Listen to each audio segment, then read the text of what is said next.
Après une apocalypse nucléaire, 100 jeunes sont renvoyés sur Terre pour reconstruire l'humanité. En 7 saisons, The 100 est devenu bien plus qu'une série de survie, un phénomène de science-fiction.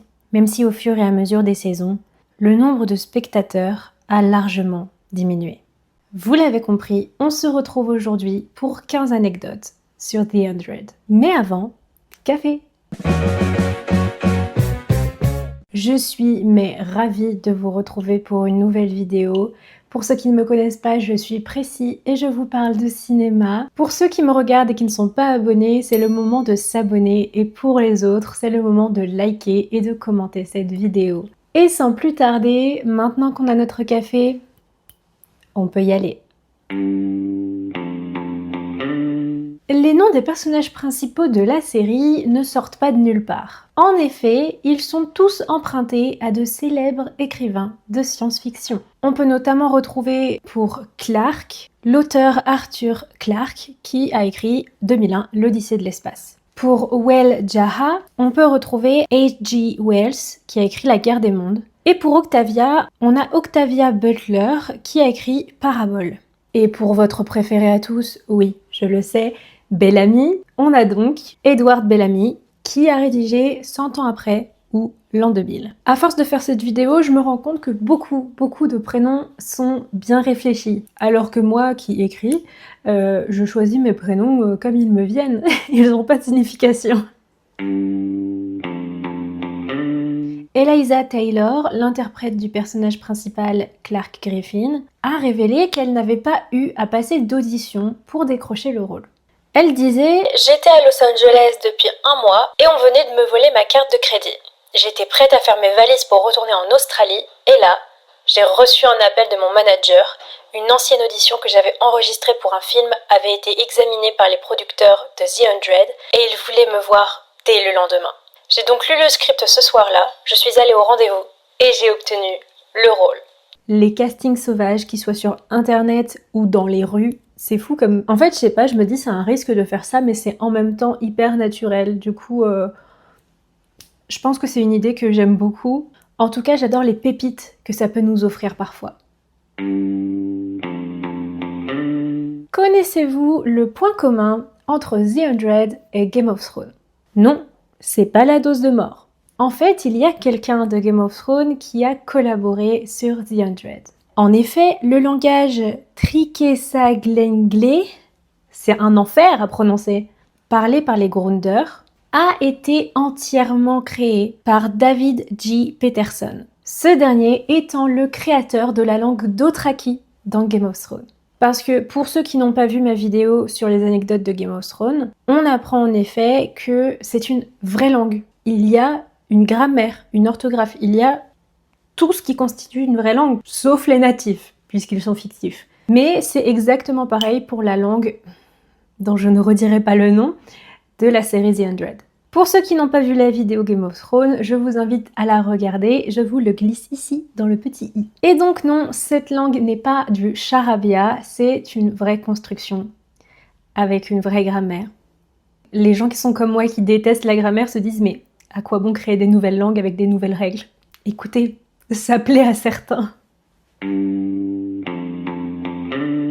y a eu beaucoup de blessures sur le tournage. L'actrice de Clarke s'est notamment blessée durant le tournage du pilote. Le pilote, pour ceux qui ne connaîtraient pas ce mot, ce n'est pas celui qui conduit l'avion, c'est le premier épisode d'une série. Le premier épisode à être soumis à des productions ou à des chaînes de télé, celui qui vous fait rentrer dans une série.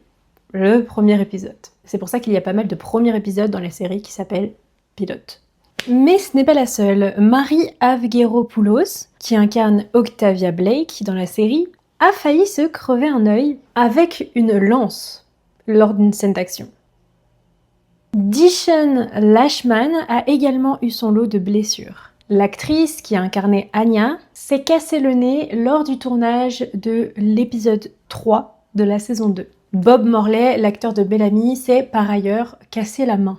C'est quoi le plus dangereux entre le monde post-apocalyptique et le tournage, en fait?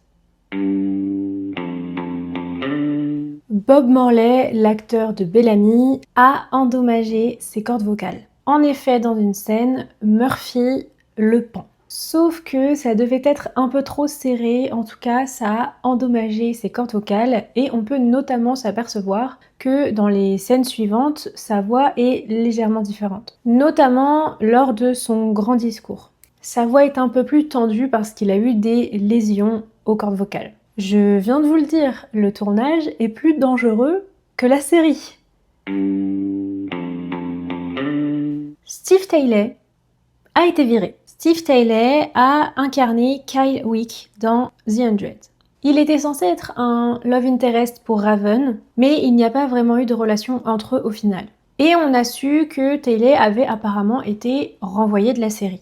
À ce moment-là, le créateur de la série, Jason Rothenberg, avait déclaré que Steve Taylor ne reviendrait pas car c'est un acteur très occupé. Mais il semblerait que ce ne soit pas les véritables raisons. En effet, Steve Taylor a été dénoncé puisqu'il a publié des commentaires racistes sur son Twitter.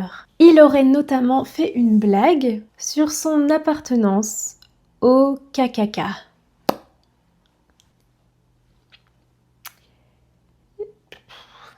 Le compte Twitter en question n'est pas vérifié, vous savez, il n'a pas de pastille ou quoi. Mais il y a plusieurs acteurs et scénaristes avec lesquels il a eu des échanges sur ce compte. Donc ça laisse très peu place aux doutes. Faites attention à ce que vous postez sur les réseaux.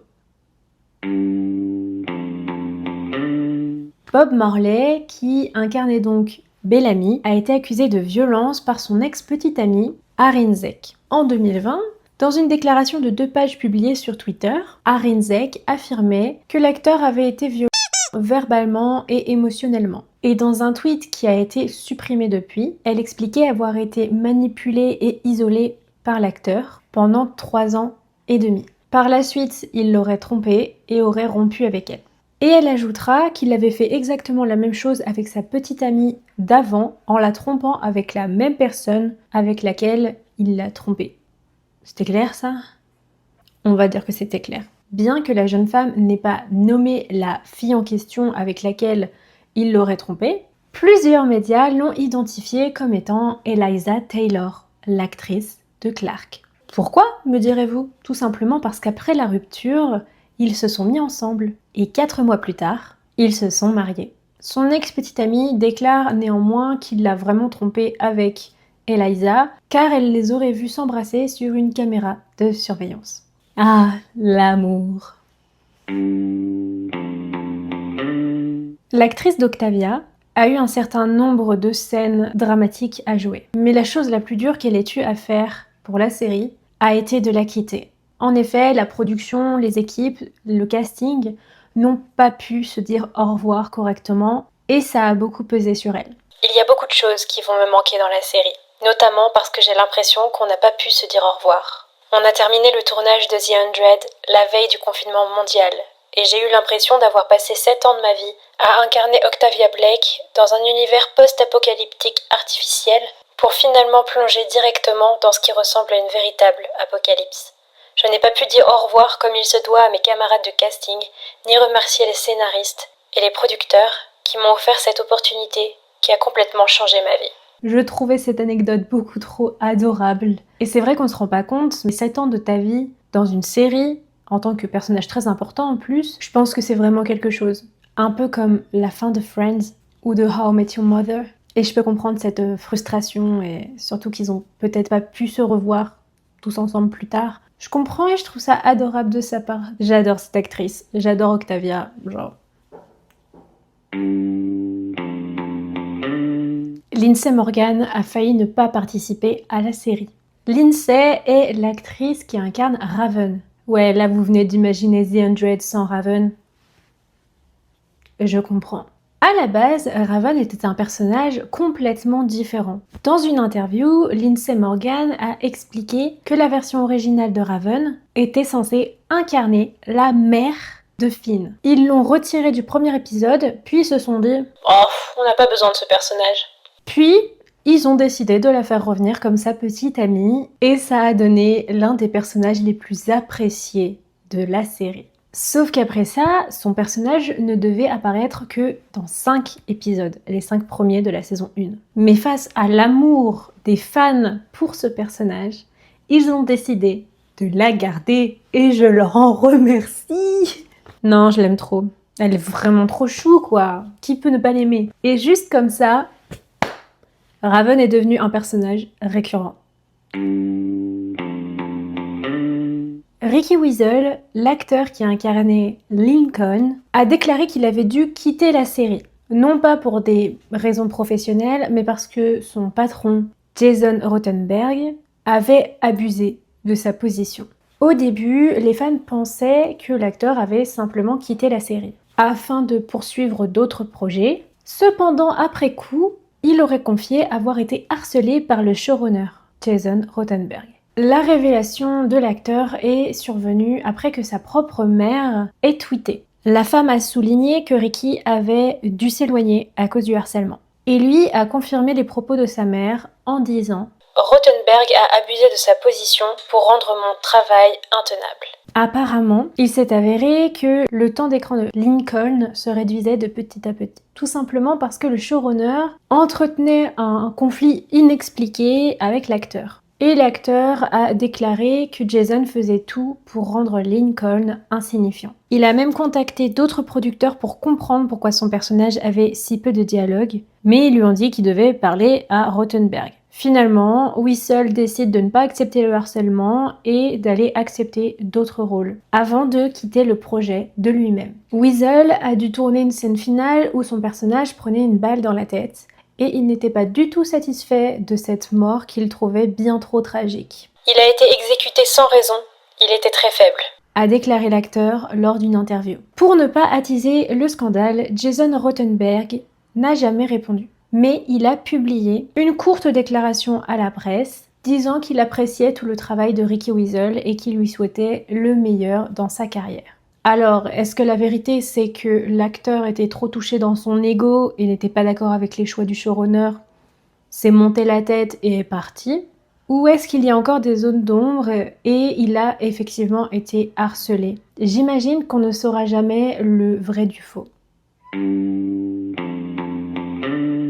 En 2016, la série et son showrunner ont fait face à une grosse controverse. En effet, lorsque Lexa, la chef des Grounders et personnage lesbien, a été tuée dans l'épisode 13 de la saison 3, certains critiques et certains fans ont considéré cette mort et la manière dont elle avait écrite comme une continuation du cliché « enterrer vos gays ». Oui, si vous ne le savez pas, pendant tout un moment, il y avait un mouvement un peu où on parlait beaucoup de ce cliché à la télé ou dans les films des représentations des personnes LGBTQ+, qui en fait mouraient, et en particulier les femmes queer.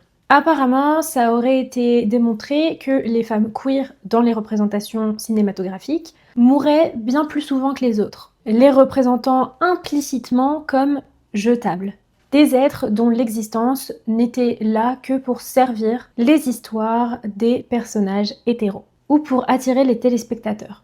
La mort de Lexa, survenue immédiatement après avoir eu une relation avec Clark, a été particulièrement critiquée. Tout comme des séries comme The Walking Dead ou Supernatural, qui contenaient toutes des exemples de ce cliché enterré vogué. Et sur les réseaux, une phrase commence à circuler « Lexa méritait mieux ». Parce que, oui, Lexa est aussi un personnage très apprécié. Personne n'était content qu'elle meure, et encore moins la communauté LGBTQ+. Ça a lancé un débat sur cette trope, dans les médias, entre les auteurs, entre les téléspectateurs. Ça a fait son petit bout de chemin. Et je crois, sans m'avancer, que ce cliché est en voie de disparition. Après la vague de désapprobation, Jason Rothenberg a pris la parole pour s'exprimer. « J'écris et produis des émissions de télévision pour le monde réel, où existent des tropes négatifs et blessants. Et je suis vraiment désolée de ne pas l'avoir reconnu aussi pleinement que j'aurais dû. » Il y a aussi une autre explication à la mort de Lexa, c'était le rôle simultané que l'actrice avait déjà dans la série Fear the Walking Dead. Dans tous les cas, même si ce n'était pas avec une mauvaise intention que le showrunner a fait ça, ça a lancé des débats et ça, c'est très important pour faire avancer les choses. Durant Halloween 2016, Eliza Taylor, Sachin Sahel et Jarrod Joseph se sont pointés sur le plateau déguisés en catcheurs de la WWE. Forcément, toute l'équipe a explosé de rire en les voyant arriver sur un décor post-apocalyptique. Et c'est vrai que le contraste a dû être extrêmement amusant. Toute petite anecdote que je trouve, genre, c'est un bonbon quoi. T'es un peu content de savoir un truc qui sert à rien.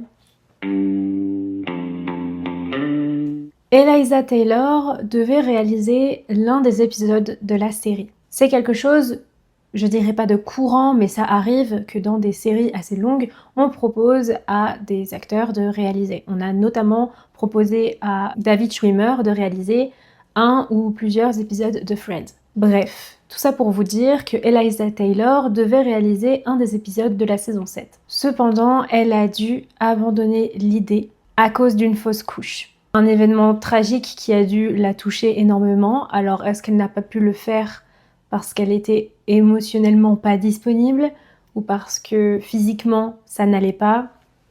À mon avis, un peu des deux. Et je pense que c'est surtout le mental qui gère ce genre de choses. L'acteur de Murphy et l'acteur de Nila ne sont pas ensemble. Ils sont frères et sœurs. Et oui, en effet, ils font partie de la même fratrie. Ce qui d'ailleurs pose un léger souci à l'acteur de Murphy, Richard Harmon, car il disait ne pas du tout être à l'aise avec l'idée de jouer dans la même scène que sa sœur. Je suis même pas sûre qu'il soit à un moment donné dans la même scène. En tout cas, il disait que ça ne l'enchanterait pas de se retrouver dans la même scène qu'elle, puisque ils ont une relation de frère et sœur et c'est compliqué de jouer ensemble. Je sais pas si je peux comprendre. Je me dis que quand t'as des frères et sœurs et qui réussissent aussi et que tu t'entends bien avec, peut-être que justement t'aurais envie, non? Genre d'être sur le même projet, mais du coup de partager ça. Je sais pas, j'ai trouvé un peu bizarre cette révélation. Dites-moi ce que vous en pensez. Il y a une mort qui a bouleversé tout le monde. Moi personnellement ça m'a rien fait parce que je m'en fichais du personnage, mais je sais que c'est vraiment le chouchou de plein de gens, le préféré quoi. Il y en a beaucoup qui l'aiment, c'était le crush de beaucoup de gens, mais moi, je sais pas, j'ai toujours trouvé qu'il était un peu sans intérêt. Cette mort a bouleversé les gens parce que c'était l'un des personnages principaux. Il pouvait pas mourir, il avait trop d'intérêt depuis le début. Et je vous parle bien sûr de la mort de Finn. Sauf que si vous avez été choqué par cette mort et si vous l'avez pleuré, imaginez le plateau! Car personne n'était au courant de la mort de Finn. Ça a été un choc pour toute l'équipe lorsqu'ils ont lu le scénario. Mais moi je me dis, en tant qu'acteur, tu me fais ça? Imagine, t'es là, tu découvres ton scénar, t'apprends que genre le personnage qui est là depuis le début, qui était genre un main caractère, il meurt. Ce genre de retournement de situation là, on en a besoin. On en a besoin. Moi, je suis 100% pour frustrer et détruire le cœur des spectateurs. Désolée. Mais je crois qu'il n'y a rien que j'aime plus qu'être surprise quand je regarde quelque chose. Cette vidéo touche à sa fin, j'espère que vous avez passé un bon moment, que ça vous aura diverti ou que ça vous aura appris quelque chose. Je vous invite à vous abonner à ma chaîne, à liker, à laisser un commentaire pour aider l'algorithme à proposer mon contenu à d'autres personnes. Quant à moi, je retourne m'atteler à une nouvelle vidéo où je vous dis à dans 2 semaines. Abonne-toi et restons connectés.